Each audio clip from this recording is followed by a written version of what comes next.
तो जैसे मैंने कहा, आज मैं आपको पढ़ाऊंगी लाइफ प्रोसेसेस, आपका 6th चैप्टर। क्या होता है लाइफ प्रोसेसेस, क्या है ये लाइफ? इसमें वर्ड आ रहा है लाइफ, एक वर्ड यहां पे लिख रही हूं लिविंग बीइंग्स। बचपन से ही ना, जब से आपने साइंस पढ़ना स्टार्ट किया है, तब से ही आपने सबसे पहले ना एक चीज पढ़ी होगी, difference between living and non living organism. एक लिविंग में और एक नॉन लिविंग में कैसे डिफरेंस करना है, इस लैपटॉप में मैं लिख रही हूं, पेन से लिख रही हूं, आप मुझे स्क्रीन के थ्रू देख रहे हैं, दैट इज नॉन लिविंग। मुझे जो सुन रहे हो, आप जो देख रहे हो, हम सब तो लिविंग ऑर्गेनिज्म है। न जाने हमारे आसपास कितने सारे बैक्टीरिया हैं, जर्म्स हैं, है ना। देन पेड़ पौधे, एनिमल्स, आपका पेट, मेरा पेट, सब क्या है, लिविंग ऑर्गेनिज्म है। तो वैसे क्या चीजें हैं जो एक ऑर्गेनिज्म को जिंदा रखता है, लिविंग बनाता है? चलो, ज्यादा मुश्किल बात नहीं है। क्या क्या चीजें हमने देखी थी लिविंग ऑर्गेनिज्म में? जैसे कि एक वर्ड आपने आई होप पढ़ा हो, नहीं तो मैं बता देती हूं, लोकोमोशन। नहीं तो मूवमेंट तो पढ़ा ही होगा, है ना। लिविंग ऑर्गेनिज्म का सबसे एक फीचर बता देती हूं कि भाई लिविंग ऑर्गेनिज्म तो चल सकते हैं, मूव कर सकते हैं, so that is locomotion and movement. लेकिन इन दोनों में ना थोड़ा सा डिफरेंस होता है। देखो, मूवमेंट का मतलब है ना, मैं अपने हाथ ऐसे हिला रही हूं, ठीक है, मैं अपना सर ऐसे हिला रही हूं, आप लिख रहे होंगे, दैट इज मूवमेंट। मसल की मूवमेंट हो रही है, बॉडी की मूवमेंट हो रही है। तो ये लोकोमोशन क्या चीज है? लोकोमोशन से एक वर्ड सिमिलर बताऊं, लोकेशन। जब भी आप अपनी लोकेशन चेंज कर दोगे ना, मैं यहां से अगर चली जाऊं ना, यहां से इस तरीके से, तो दैट इज लोकोमोशन। एक जगह से ऑर्गेनिज्म जब अपनी जगह को बदलता है और दूसरी जगह में पहुंचता है, उसको लोकोमोशन कहते हैं। तो ये भी लिविंग ऑर्गेनिज्म का एक अच्छा फीचर होता है। और क्या क्या पढ़ते हो आप लिविंग ऑर्गेनिज्म में? ग्रोथ पढ़ते हो कि भाई लिविंग ऑर्गेनिज्म ग्रो करती है, डेफिनेटली ग्रो करती है। अब भाई नॉन लिविंग भी तो ग्रो कर सकते हैं। मान लो मैं कपड़े रख रही हूं, मेरी कुर्सी के ऊपर मैंने कपड़े रखे, रखते पहाड़ बन गया कपड़ों का। नॉन लिविंग ही तो है, वो भी तो ग्रो कर गया अपने हाइट में। लेकिन ऐसी ग्रोथ नहीं होती। लिविंग ऑर्गेनिज्म में ग्रोथ आपकी इंटरनल होती है। इंटरनल, आपकी बॉडी अंदर से ग्रो करती है भाई। आपका दिमाग विकसित होता है, आपके ऑर्गन्स विकसित होते हैं, आपकी हाइट बढ़ती है, आपकी इंटेलिजेंस बढ़ती है, आपके इमोशंस बढ़ते हैं। ये सभी चीज आपकी इंटरनल ग्रोथ होती है। तो लिविंग ऑर्गेनिज्म ग्रोथ भी दिखाते हैं। और क्या क्या चीज होती है लिविंग ऑर्गेनिज्म? भाई हम रिप्रोड्यूस भी करते हैं। हमने तो पूरी दुनिया में बहुत सारी चीजें बनाई हैं। किसके लिए बना रहे हैं हम? आगे वाले लोगों के लिए, ताकि वो उसको यूज करें। अब रिप्रोडक्शन ही तो जरिया है ना, जिससे आगे वाली पीढ़ी आती है। एक ऑर्गेनिज्म जब अपने ही जैसे दूसरे ऑर्गेनिज्म को बनाता है, that is known as reproduction. अब आप बोलोगे कि भाई कुछ लोग तो स्टेराइल होते हैं, रिप्रोड्यूस नहीं कर पाते, इनफर्टाइल होते हैं। या आपने बीज होता है ना, बीज में क्या क्या होते हैं? आपके वर्कर बीज होते हैं। और क्या क्या होती हैं आपके पास? ड्रोन्स होते हैं, यानी कि मेल होते हैं, ठीक है। आपके पास एक क्वीन बी होती है। पेन थोड़ा हैंग कर रहा है। ओके, चलो। तो ये सब क्या होते हैं? अलग अलग बीज होती है। क्या ये सभी फर्टाइल होते हैं? नहीं, सब फर्टाइल नहीं होती। सिर्फ और सिर्फ क्वीन बी फर्टाइल होती है, क्योंकि क्वीन बी ही रिप्रोड्यूस कर पाती है। सो दैट इज कि फर्टाइल हर कोई नहीं हो सकता, लेकिन फिर भी मधुमक्खी को तो आप लिविंग ऑर्गेनिज्म बोल सकते हो। तो यहां पे एक एक्सेप्शन आ जाता है, लेकिन ये कैरेक्टर सिर्फ लिविंग ऑर्गेनिज्म का है। नॉन लिविंग ऑर्गेनिज्म रिप्रोड्यूस नहीं कर दिया। ऐसा नहीं होता कि एक मैं चेयर को छोड़ के चले जाऊं, कुछ सालों बाद आ रही हूं तो एक चेयर से 2 चेयर बन गई, ऐसा नहीं हो सकता। तो लिविंग ऑर्गेनिज्म का एक रिप्रोडक्शन भी लिविंग का फीचर होता है। और क्या क्या फीचर होता है? और भाई लिविंग ऑर्गेनिज्म ना रिस्पॉन्ड करते हैं। हम अपने बदलते एनवायरनमेंट में निरंतर बदलाव लाते रहते हैं, रिस्पॉन्ड करते हैं। अगर ठंड हो गई है, हमें सर्दी लग रही है, हम कुछ ओढ़ लेते हैं, या गर्मी लग रही है, हमें पसीने आ रहे हैं, तो हम रिस्पॉन्ड कर रहे हैं। इचिंग हो रही है या मैं कुछ बोल रही हूं आपको वो सुन रहा है, या आप अगर मुझे कमेंट्स भेज रहे हैं तो मुझे वो दिख रहा है, मुझे समझ आ रहा है, तो वो हम रिस्पॉन्ड करते हैं। तो लिविंग ऑर्गेनिज्म ना रिस्पॉन्ड भी करना जानते हैं। अब कितनी सारी ऐसी चीजें करते हैं। एक चीज और बताती हूं, चलो बहुत अच्छी चीज, मेटाबॉलिज्म। लिविंग ऑर्गेनिज्म के अंदर कॉन्स्टेंटली न जाने कितनी सारी केमिकल रिएक्शंस चल रहे होते हैं। केमिस्ट्री में आपने केमिकल रिएक्शंस पढ़ा है, क्या हमारी बॉडी में नहीं होते? क्या हम सिर्फ एसिड बेसिस यही करते रहते हैं? नो, हमारी बॉडी के अंदर कितने एसिड बेसिस हैं, कितने एंजाइम्स हैं। हर समय केमिकल रिएक्शन आपकी बॉडी में होते रहते हैं। कुछ तो हीट को या कुछ तो एनर्जी को रिलीज करते हैं, इंक्रीज करते हैं। अब दिख रही हूं आप सबको मैं? I hope. तो हमने कहां पढ़ा था? हमने इंट्रोडक्शन किया था। I hope everything. तो बच्चों मैं आपको ऑडिबल हूं? क्या दिख रहा है? सॉरी, थोड़ी सी मेरी स्क्रीन जा चुकी होगी क्योंकि बहुत ही टेक्निकल इश्यूज आ रहे हैं। लॉकडाउन के टाइम पे मेरे बहुत सारे कलीग्स हैं नहीं, तो जो हैं हम सब कोशिश कर रहे हैं आप तक कॉन्टिन्यूसली पहुंचे, लेकिन थोड़ा सा इशू आ रहा है तो आपको मेरी स्क्रीन खाली दिख रही होगी, बट डेफिनेटली आप पीछे आप देख चुके हो जो शुरू से जुड़े हुए हैं। तो मैंने आपको क्या क्या चीज बताई थी कि एक लिविंग ऑर्गेनिज्म में ना बहुत सारी चीजें होती हैं कि भाई लिविंग ऑर्गेनिज्म रिस्पॉन्ड करते हैं, रिस्पॉन्स देते हैं, लिविंग ऑर्गेनिज्म मूवमेंट दिखाते हैं, लिविंग ऑर्गेनिज्म रिप्रोड्यूस कराते हैं। क्या बता रही थी मैं आपको?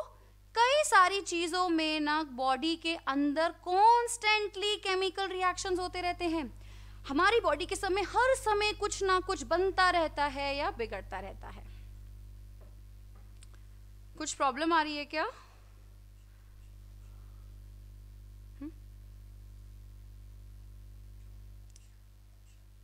अच्छा बच्चों, चलो एक काम करते हैं थोड़ा सा, ठीक है। चलो, मैंने आपको मेटाबॉलिज्म पढ़ाया था ना, जब ये ग्लिच आया था मैंने आपको मेटाबॉलिज्म पढ़ाया था। अब मैंने आपको एक चीज बोली कि हमारी बॉडी के अंदर ना कुछ बनता रहता है, टूटता रहता है। आप मुझे वो दो चीजें बताइए जो मेटाबॉलिज्म के टाइप्स होते हैं। कौन कौन से टाइप्स ऑफ मेटाबॉलिज्म होते हैं?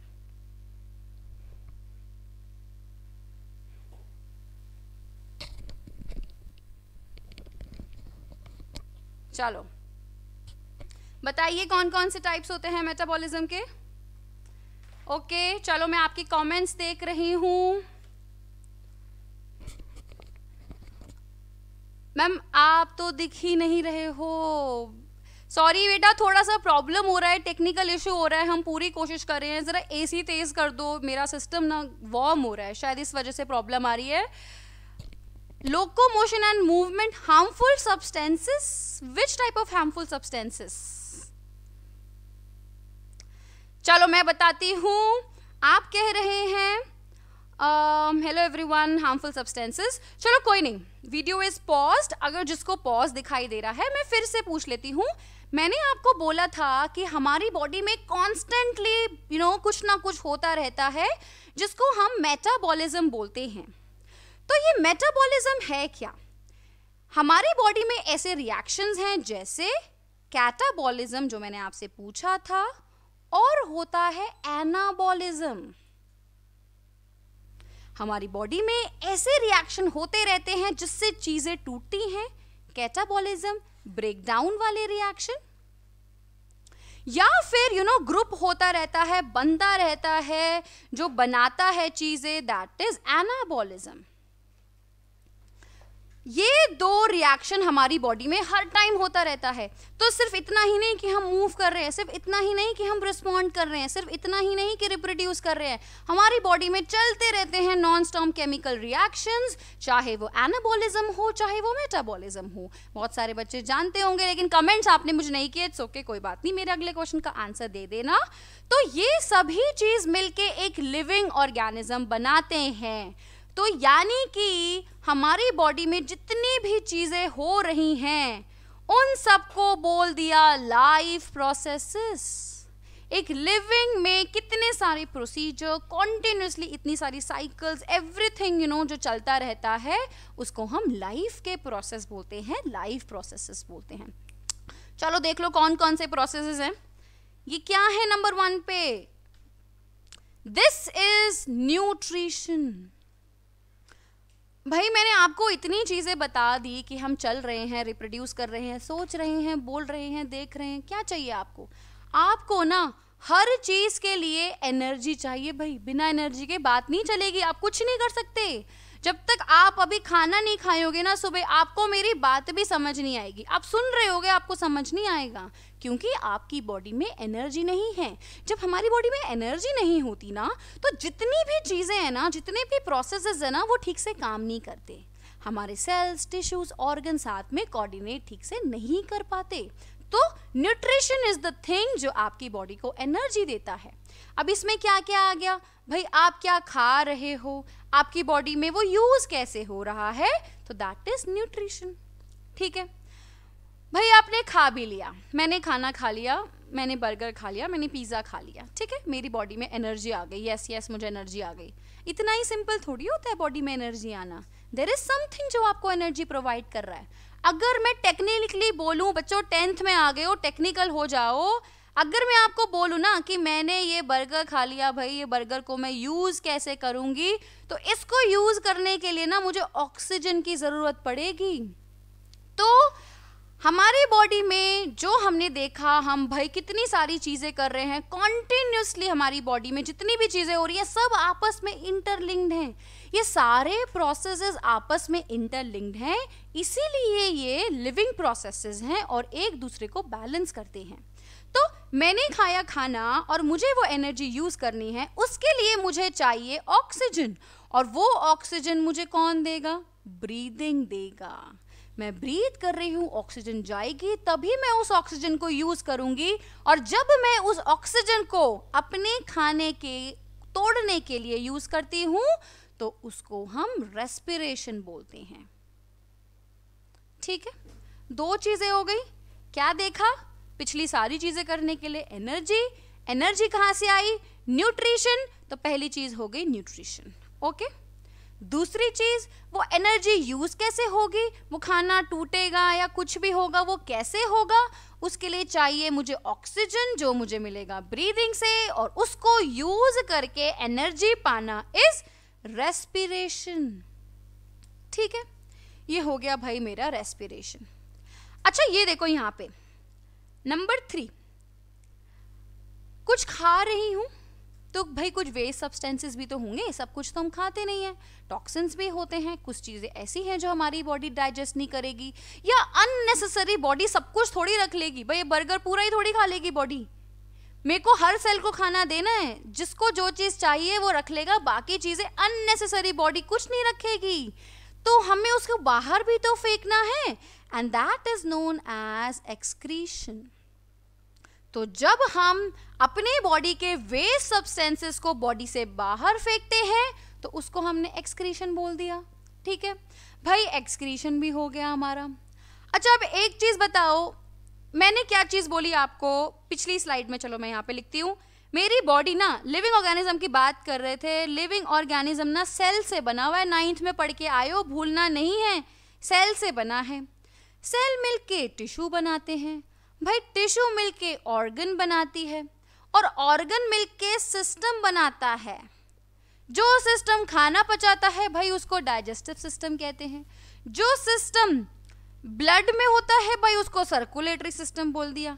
आपको पता है नर्वस सिस्टम की भी होता है, सब बताऊंगी, ये सब सिस्टम होता है।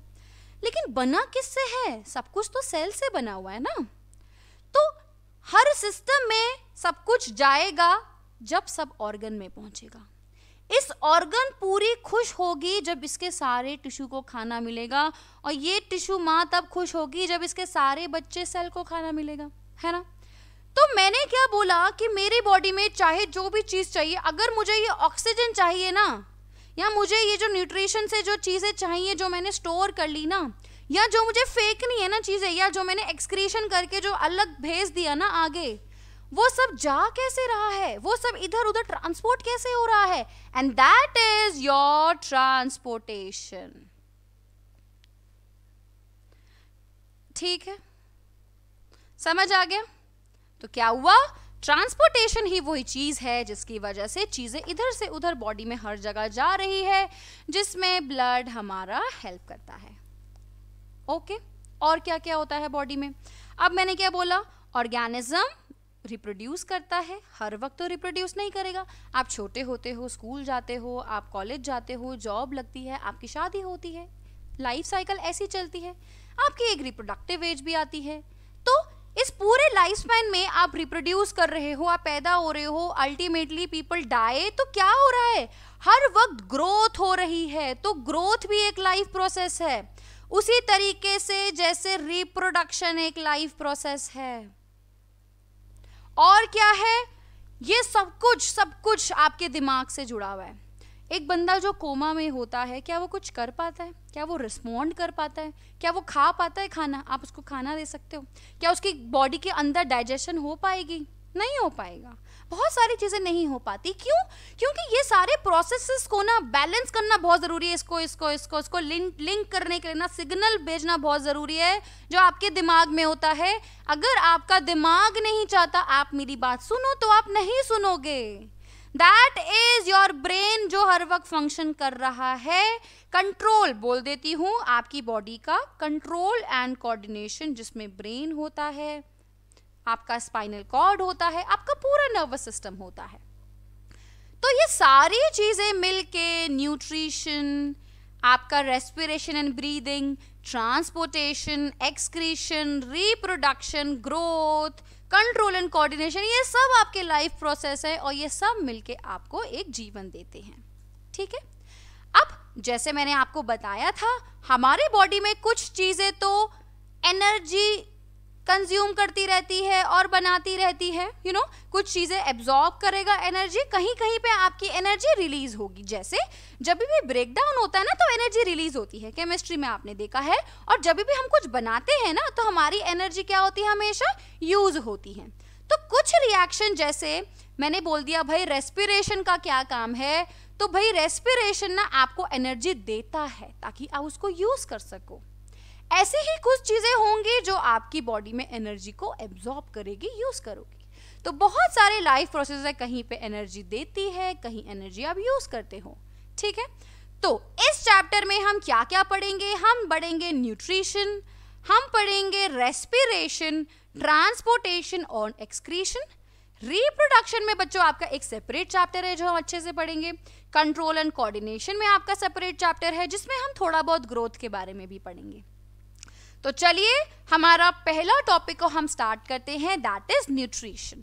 तो आई होप, अब आप बहुत बच्चे सोच रहे होंगे इतना सारा मैंने क्यों बताया। देखो बच्चों, बहुत इंपॉर्टेंट है जानना कि सारी चीजें ना आपस में इंटरलिंक्ड कैसे हैं। तभी जब आप स्टेप बाय स्टेप आप आगे पढ़ते रहोगे ना, तो आपको समझ आएगा कि यार अच्छा ट्रांसपोर्टेशन क्या कर रहा है, एक्सक्रीशन में वो चीजें कहाँ से आ रही हैं, वो सब कुछ कहाँ से हो रहा है। ठीक है, तो सबसे पहले न्यूट्रिशन। मैंने क्या बोला था, हमारी बॉडी को हर चीज के लिए एनर्जी की जरूरत है और ये एनर्जी मिलती है आपको फूड से। आप खाना खाते हो तो फूड एक फ्यूल की तरह काम करता है। जैसे पेट्रोल डालते हो गाड़ी में तब गाड़ी चलती है, सीएनजी डालते हो तब चलती है, खाली नहीं चलती गाड़ी।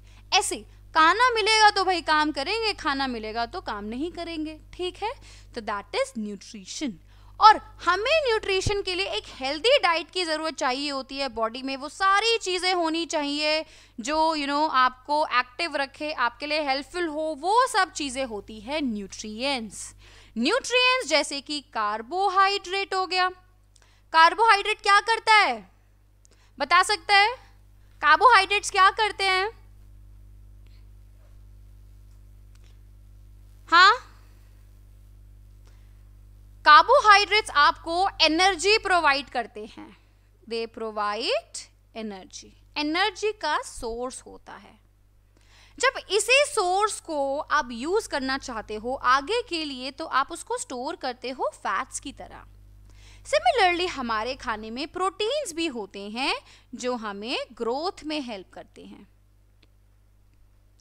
तो न्यूट्रिएंट्स क्या है? सारे प्रोटीन, सारे कार्बोहाइड्रेट, सारे के सारे फैट्स। इतना ही नहीं, विटामिन्स, कोई भी vitamin A, B, C, minerals, जितनी भी चीजें आप खाते हो ना, दैट इज ऑल न्यूट्रिशन के अंदर न्यूट्रिएंट्स होते हैं।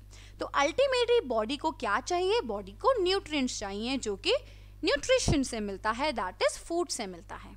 ठीक है, अब हमारी बॉडी में फूड किस तरीके से आएगा, उसको कैसे यूज करना है, वो ऑर्गेनिज्म टू ऑर्गेनिज्म पे डिपेंड करता है, और इसी के हिसाब से ना different different modes of nutrition होते हैं। क्यों होते हैं मोड्स ऑफ न्यूट्रिशन अलग अलग?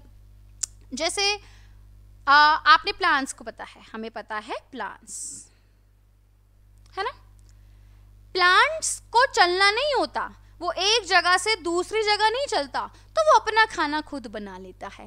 ह्यूमन बींग्स, भाई हमें भगवान ने 2 हाथ दिए हैं काम करने के लिए, सोचने के लिए दिमाग दिया है, तो हम खाना नहीं बनाते, हम दूसरे का खाना बनाया हुआ खुद खाते हैं। तो अलग अलग हमारी बॉडी में न्यूट्रिशन का different different modes of nutrition होते हैं। ठीक है, तो हमने क्या देखा यहाँ पे इस स्लाइड में कि हमें कोई भी काम करने के लिए एनर्जी चाहिए, जो हमें फूड से मिलती है, न्यूट्रिशन से मिलती है। नाउ हमारे पास आ गया autotrophic nutrition and heterotrophic nutrition. तो न्यूट्रिशन के अलग अलग टाइप्स होते हैं। सबसे पहला ऑटोट्रॉफिक। ऑटो का मतलब सेल्फ, कोई चीज खुद करना, और ये ट्रॉफिक है ना, ये एक वर्ड से आया है ट्रॉफी। जब आप अपना खाना खुद बनाते हो, खुद, उसको बोलते हैं ऑटोट्रॉफिक न्यूट्रिशन, जैसे मैंने बताया प्लांट्स।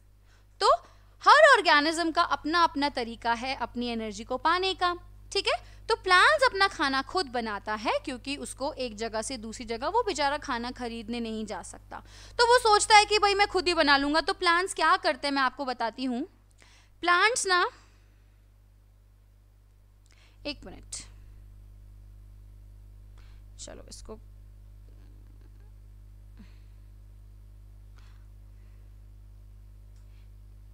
एक मिनट बच्चों, ये थोड़ा टेढ़ा हो गया है। हाँ, प्लांट्स क्या करते हैं, अपना खाना खुद बनाते हैं। कैसे बनाएंगे? वो यूज करते हैं इनऑर्गेनिक चीजों को, इनऑर्गेनिक सब्सटेंसेस। इनऑर्गेनिक सब्सटेंसेस कैसे होते हैं? भाई उन्होंने कार्बन डाइऑक्साइड को यूज कर लिया, उन्होंने वाटर को यूज कर लिया। ठीक है, ये क्या करते हैं, और भी चीजों को यूज करते हैं, जैसे कि इनके पास सनलाइट होती है, ये क्लोरोफिल को यूज करते हैं। ये सब बताऊंगी मैं आपको, सब बताऊंगी। भाई खाने के लिए सामग्री भी तो चाहिए ना, मैं ऐसे खाना थोड़ी बनाऊंगी, मुझे आलू, प्याज, टमाटर, जो भी मसाले वसाले सब कुछ चाहिए, सब कुछ साथ में होना चाहिए, फिर मैं फूड प्रिपेयर करूंगी। सेम प्लांट्स भी ऐसे करते हैं। प्लांट्स इनऑर्गेनिक सब्सटेंसेस को यूज करते हैं, जैसे कार्बन डाइऑक्साइड, वाटर, साथ में आता है उनके पास सनलाइट, क्लोरोफिल, और इस तरीके से वो अपना खाना बनाते हैं और अपनी जो फूड, जो अपनी एनर्जी की रिक्वायरमेंट है, उसको पूरा करते हैं। और इससे वो जो फूड बनाते हैं उसको बोलते हैं, इस प्रोसेस को, फोटोसिंथेसिस, जो हम डिटेल में पढ़ेंगे। ठीक है, मैं आपको भी दिखा भी दूंगी। तो प्लांट्स जो अपना खाना खुद बनाते हैं using inorganic substances with the help of sunlight, chlorophyll, क्योंकि उनके पास मूव करने की कैपेसिटी नहीं है, वो खाना ढूंढ नहीं सकते, तो वो खुद बना लेते हैं, और उस प्रोसेस को बोलते हैं फोटोसिंथेसिस। तो क्योंकि वो अपना खाना खुद बनाते हैं, उसको ऑटोट्रॉफिक न्यूट्रिशन बोलते हैं। ठीक है, अब देखो भाई हेटेरोट्रॉफिक न्यूट्रिशन क्या हो गया। हेटेरो का मतलब हो जाता है अदर्स, अगेन ट्रॉफिक में न्यूट्रिशन। तो जो ऑर्गेनिज्म अपना खाना दूसरों से ऑब्टेन करते हैं, हम जैसे लोग डिपेंडेंट रहते हैं। प्लांट्स इतने अच्छे होते हैं, देखो कितना कुछ कर रहे हैं, सारा काम भी खुद कर रहे हैं और हमें भी कितना कुछ दे रहे हैं। हम क्या कर रहे हैं उनके लिए? हम तो प्लांट्स उगाते भी नहीं है ज्यादा, तो हमें एटलीस्ट वो तो कर सकते हैं। ठीक है, तो ह्यूमन बीइंग्स, एनिमल्स, ना जाने कितने कितने छोटे छोटे माइक्रो ऑर्गेनिज्म ना दूसरों पे डिपेंडेंट होते हैं अपने खाने के लिए, तो उन ऑर्गेनिज्म को बोलते हैं हेटेरोट्रॉफिक न्यूट्रिशन। अब देखो, हेटेरोट्रॉफिक न्यूट्रिशन के भी अलग अलग टाइप्स होते हैं, लेकिन पहले बेसिक टाइप करते हैं। Type, different type of heterotrophs. अब ये बिल्कुल बचपन वाली चीजें हैं। हेट्रोट्रॉफ्स कौन कौन से होते हैं? जैसे कार्निवोर्स, वो जो कि सिर्फ और सिर्फ फ्लैश खाते हैं। फिर हर्बीवोर्स, वो जो कि सिर्फ और सिर्फ फ्लैश नहीं खाते, प्लांट्स खाते हैं, वेजिटेबल्स खाते हैं, घास फूस खाते हैं, जैसे काऊ हो गया, डियर हो गया। फिर कुछ जो दोनों चीजें खाते हैं, जो घास फूस भी खाते हैं, फ्लैश भी खाते हैं, उनको ओमनिवोर्स बोलते हैं, जैसे ह्यूमन बींग्स हो गए, डॉग्स हो गए। तो ये सब ओमनिवोर्स होते हैं। चलो आ जाओ अगली स्लाइड पे। अब क्या हुआ? Types of heterotrophic nutrition. तो हेट्रोट्रॉफिक न्यूट्रिशन का मतलब है कि हम अपना खाना को जो दूसरों से ऑब्टेन कर रहे हैं ना, इसके अलग अलग कैटेगरीज होती हैं, जिसमें पहला हम पढ़ लेते हैं पैरासिटिक न्यूट्रिशन। पैरासिटिक न्यूट्रिशन क्या होता है बच्चों? ये ऑर्गेनिज्म क्या कर रहे हैं, जैसे कार्निवोर्स क्या कर रहे थे, वो मारेंगे पहले उसको, फिर उसका फ्लैश खाएंगे। ये क्या करते हैं? लिविंग ऑर्गेनिज्म पे ही फीड करते हैं। They feed on living organisms. ठीक है? कैसे?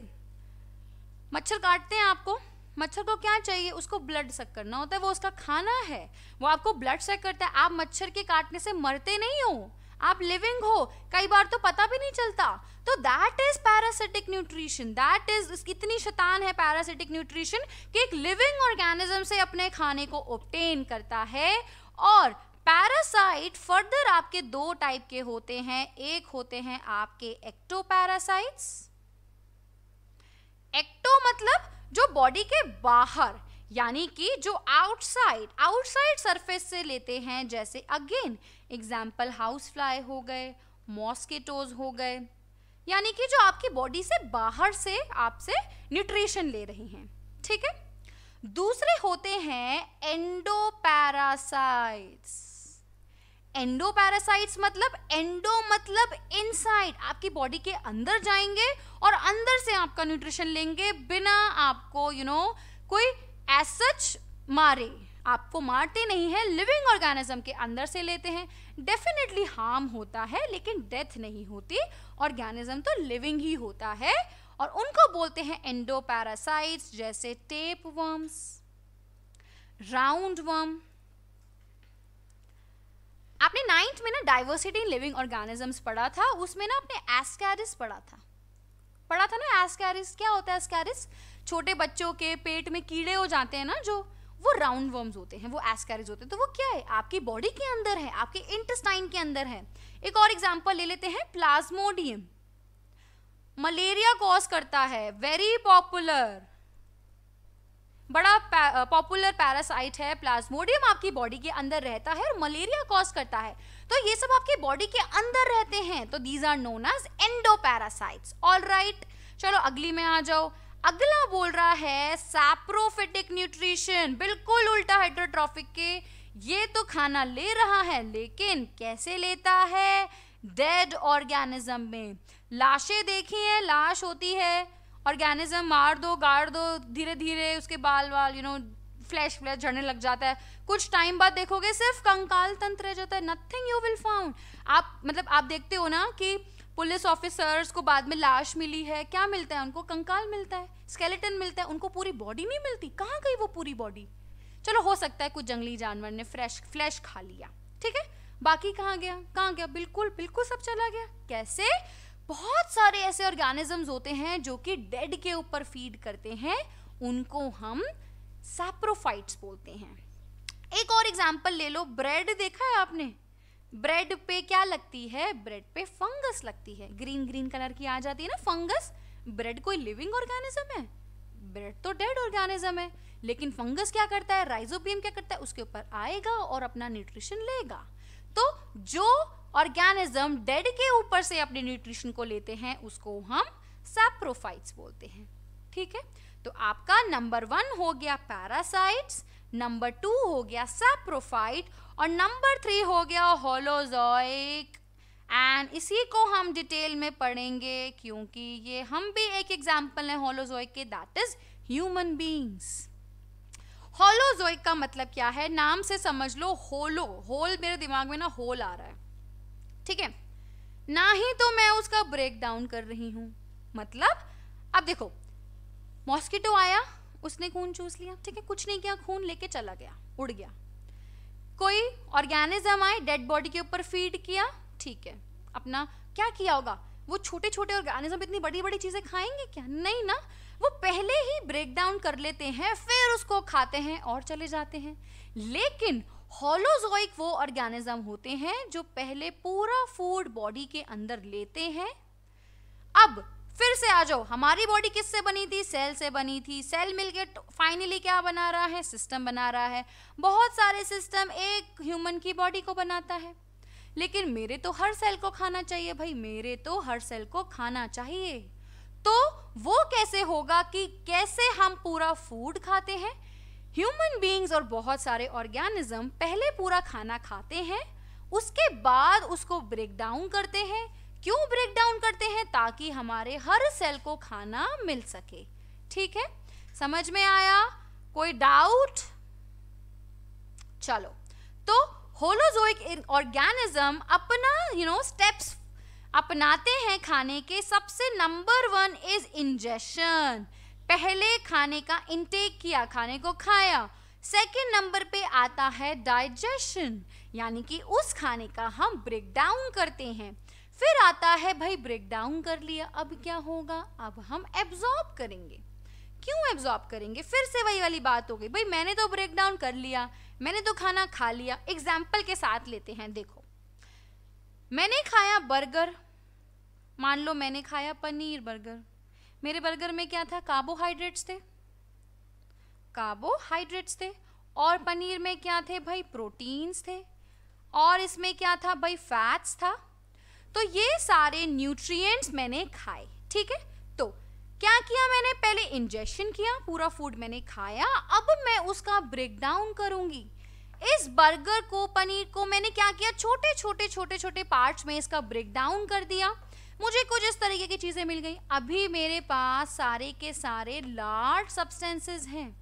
ठीक है, लेकिन मुझे खाना किसको पहुंचाना था? सेल को। मेरे हर सेल पे खाना जाना चाहिए, नहीं तो धीरे धीरे मेरे सारे सेल मर जाएंगे, टिश्यू मर जाएंगे, ऑर्गन मर जाएंगे। मेरे हर सेल को खाना जाना चाहिए। तो फिर मैं करूंगी एब्जॉर्प्शन। जो फूड मैंने डाइजेस्ट किया है, तो इन सब फूड का फर्दर और क्या होता है? ब्रेक डाउन होता है। याद रखना, आगे भी हम पढ़ेंगे यही न्यूट्रिशन की। देखो, this is the beauty of nutrition कि आप खाना तो खाते हो, उस एक खाने में से आपको सारे न्यूट्रिएंट मिलते हैं।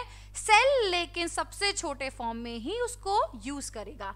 जैसे कार्बोहाइड्रेट्स को हम ग्लूकोज की फॉर्म में यूज करते हैं।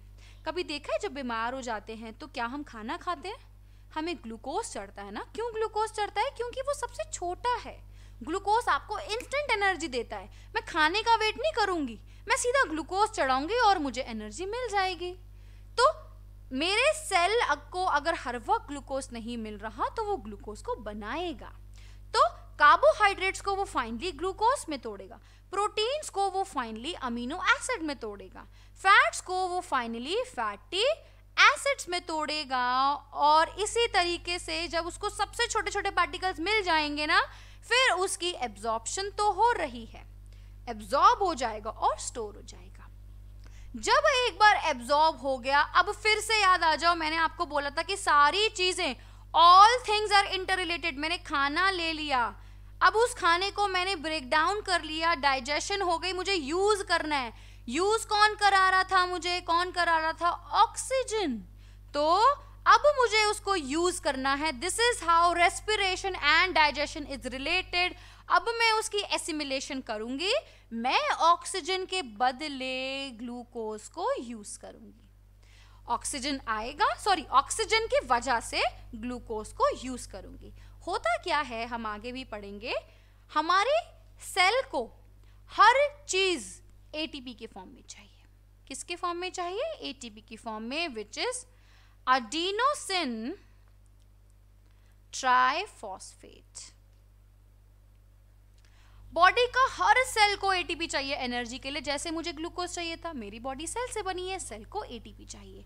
तो एसिमिलेशन में ना फूड का यूटिलाइजेशन हो रहा है। जो भी आप खाना खा रहे हो अल्टीमेटली ऑक्सीजन की वजह से आप उसको फाइनली यूज करोगे। तो जो मुझे प्रोटीन्स मिल गए, अमीनो एसिड्स मिल गए, फैटी एसिड्स मिल गए, मैं उसका अब यूज करूंगी ऑक्सीजन से। ऑक्सीजन आएगा ब्रीदिंग से, और ऑक्सीजन से जो इसका ब्रेक डाउन होता है उसको क्या बताया था मैंने आपको, रेस्पिरेशन। अब आप सोच रहे होंगे ना मैंने उस टाइम इतना सब कुछ क्यों बताया, इसीलिए बताया था क्योंकि रेस्पिरेशन में चाहती थी आप समझ जाओ। ठीक है, अब रेस्पिरेशन भी हो गई, खाने को यूज भी कर लिया, अब क्या करना है भाई, सब कुछ थोड़ी यूज करना है। इतने मतलब ऐसे शक्तिमान थोड़ी होना है सबने कि भाई सब कुछ खा लिया या पता नहीं। भाई कितने सारे वेस्ट सब्सटेंसेस हैं, हम कितनी सारी चीजें खाते हैं, सब कुछ यूज नहीं कर पाता ऑर्गेनिज्म, और हर चीज हमारे यूज करने लायक नहीं होती। तो अल्टीमेटली हमारी बॉडी से कुछ वेस्ट होता है जो बाहर जाना चाहिए, उसको बोलते हैं इजेक्शन। और इतना ही नहीं, फिर से बता रही हूं, फिर से क्यों मैंने बताया था मेटाबॉलिज्म कैटाबॉलिज्म। हमारी बॉडी में सिर्फ डाइजेशन नहीं हो रहा, हर वक्त कितनी सारी चीजें हो रही हैं। जब ये ऑक्सीजन यूज हो रहा है ना, उसी वक्त जब ये उसको तोड़ रहा है ना, मेरी बॉडी में कार्बन डाइऑक्साइड बन रहा है। तो सिर्फ खाना वेस्ट नहीं है, सिर्फ urine and faeces is not waste, लेकिन मेरी बॉडी में हर वक्त मेटाबॉलिज्म चलता रहता है, जिससे कार्बन डाइऑक्साइड मिलता है, या बॉडी में एक्स्ट्रा सॉल्ट इकट्ठा होता है जो बॉडी में स्वेट के थ्रू बाहर जाता है, एक्स्ट्रा वाटर बाहर जाता है। ऐसे कितने सारे टॉक्सिन्स हैं जो बॉडी से बाहर जाते हैं, दैट इज इजेक्शन, जो वेस्ट रिमूवल होता है आपकी बॉडी से। ठीक है, समझ में आया। तो होलोजोइक न्यूट्रिशन क्या था, वो न्यूट्रिशन जिसको हम पहले इंजेक्शन होगा, जब खाना ले लिया उसका ब्रेक डाउन करेंगे, उसके बाद उसका यूज करेंगे उसके सिंपलेस्ट फॉर्म में। जब मुझे उसका सिंपलेस्ट फॉर्म मिल गया, रेस्पिरेशन से हर सेल के अंदर ऑक्सीजन जो आ रहा है, ऑक्सीजन उसका ब्रेक डाउन करेगा, और जो भी फाइनली वेस्ट प्रोडक्ट्स होंगे वो इजेक्शन से बाहर चले जाएंगे।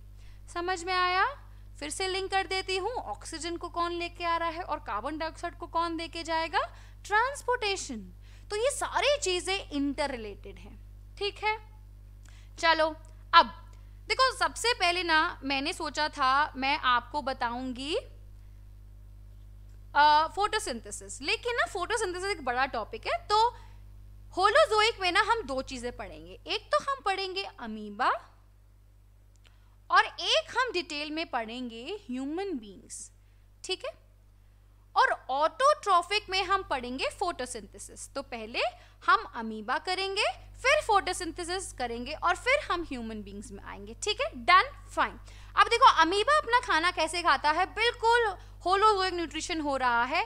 पहले तो भाई मुझे पता है कि अमीबा की ना बॉडी में इस तरीके से छोटे छोटे छोटे छोटे फिंगर लाइक प्रोजेक्शंस होते हैं, जिसको हम बोलते हैं स्यूडोपोडिया। ये स्यूडोपोडिया उसको हेल्प करते हैं मूवमेंट में। तो क्या हो गया, जैसे ही अमीबा को दिखा उसका यहाँ पे खाना, अमीबा से घूमता घूमता आके उसके पास जाएगा, उसको अंदर लेगा। देखो उसके पास आ गया, बिल्कुल उसने उसको सराउंड कर लिया, फाइनली अपनी बॉडी के अंदर उसको ले लिया, और इसको हम फैगोसाइटोसिस भी बोलते हैं। फैगोसाइटोसिस यानी कि बॉडी के अंदर आ गया। अमीबा का ये सेल मेम्ब्रेन है। सेल मेम्ब्रेन ना फ्लेक्सिबल होती है, सेल वॉल की तरह रिजिड नहीं होती है, फ्लेक्सिबल होती है, तो वैसे मूव करके उसको अंदर आने देता है। एंडोसाइटोसिस भी बोल सकते हैं। फाइनली जो फूड मटेरियल अंदर आ गया, अब यहाँ पे चीजें टूट रही हैं, अंदर इसका ब्रेक डाउन हो रहा है। ये देख रहे हो, यहीं पे डाइजेशन हो रही है अंदर। ये फूड था और इसके छोटे छोटे छोटे छोटे डॉट डॉट डॉट बन गए। अल्टीमेटली क्या हो गया, अब ये एब्जॉर्ब होगा। एब्जॉर्ब कैसे होगा भाई, अमीबा तो सिंगल सेल है, अब मुझे कोई ब्लड को एक सेल से दूसरे सेल में लेके जाने की जरूरत नहीं है। अमीबा में सिंपल डिफ्यूजन होता है, exchange of gases, exchange of substances कैसे हो रहे हैं जो हमको रिक्वायर्ड है। मान लो यहाँ पे ये सब्सटेंसेस कम हैं, अंदर ये सब्सटेंसेस ज्यादा हैं, तो ये अंदर से बाहर आ जाएंगे। सेम वेस्ट सब्सटेंसेस फिर से उस फूड वैक्यूल के अंदर ही इकट्ठा हो जाएंगे, और इसी तरीके से अमीबा उसको बाहर कर देगा। तो क्या हुआ, अमीबा ने जैसे ही एब्जॉर्प्शन की, डिफ्यूजन के थ्रू उसको एसिमिलेट किया, ऑक्सीजन से उसको यूज किया, एंड फाइनली जो भी वेस्ट सब्सटेंसेस थे वो बॉडी से बाहर चले गए। ठीक है, डन। चलो अब क्वेश्चन यहाँ पे है आज का कि is nutrition a necessity for an organism? भाई बिल्कुल, न्यूट्रिशन तो नेसेसिटी है ही। एग्जाम में ये क्वेश्चन आता है, इस क्वेश्चन में कुछ भी नहीं है। मैंने क्यों यहाँ पे ये क्वेश्चन लिखा है? ताकि मैं आपको लिखना सिखा सकूं। बच्चों बायो में ना नंबर लाना आसान नहीं होता, इजी बहुत होता है उसको लर्न करना, लेकिन आप कैसे आंसर को फ्रेम करते हो ना, सब कुछ उस पर डिपेंड करता है। तो यहाँ पे ना आप सब कुछ बताओगे कि न्यूट्रिशन क्या है। न्यूट्रिशन वो फूड है जो आपको एनर्जी देता है। तो आपने एक बार जब एनर्जी को डिस्क्राइब कर दिया ना, अब आपको ये बताना है कि आपको इस एनर्जी की नीड क्यों है। तो वो सारे प्रोसेसेस एक एक करके, भाई मुझको रेस्पिरेशन करना है, उसके लिए एनर्जी चाहिए, ब्रीदिंग करनी है। भाई मुझको डाइजेशन करनी है, मुझे उसके लिए एनर्जी चाहिए। मुझको एक्सक्रीशन करनी है, उसको एनर्जी चाहिए। मेरे ब्रेन को कंट्रोल एंड कोऑर्डिनेशन करना है, उसको एनर्जी चाहिए। तो जितने भी लाइफ प्रोसेसेस हैं उन सब में एनर्जी चाहिए, और एनर्जी का फॉर्म है फूड, और फूड का मतलब है न्यूट्रिशन। ठीक है, तो this is how you will attempt इस क्वेश्चन को, इस तरीके से आपको लिखना है। अब मैं ये क्लास खत्म करती हूँ। फाइनल जल्दी से देख लो, हमने आज क्या क्या पढ़ा। हमने आज देखा कि हमारा न्यूट्रिशन का रोल क्या है। हमने देख लिया कि सभी के सभी लाइफ प्रोसेसेस कैसे इंटरलिंक्ड हैं। न्यूट्रिशन के हमने टाइप्स पढ़े, और डिटेल में हमने होलोजोइक न्यूट्रिशन का एक एग्जाम्पल किया, विच इज अमीबा। ठीक है, अब आपका क्या होगा, नेक्स्ट क्लास में हम ऑटोट्रॉफिक न्यूट्रिशन पढ़ने वाले हैं, which is photosynthesis in plants. ठीक है, तो ये हम पढ़ेंगे। सभी बच्चे इसको पहले से रीड करेंगे, अपने डाउट्स इकट्ठा करके लाएंगे। होमवर्क आपका क्या होगा, जो भी एनसीईआरटी के एग्जाम्पलर के जो भी आपको क्वेश्चंस होंगे इससे रिलेटेड, इस टॉपिक से रिलेटेड मैं आपको सॉल्व करूंगी। ठीक है, तो आज की क्लास के लिए थैंक यू। अब अगली क्लास बच्चों आपकी मैथ सर की होने वाली है, दीपक सर की होने वाली है। तो प्लीज जरा चाय पानी पी के आइए, जरा एनर्जी दीजिए और नेक्स्ट क्लास में जुड़ जाइए। Thank you so much, enjoy.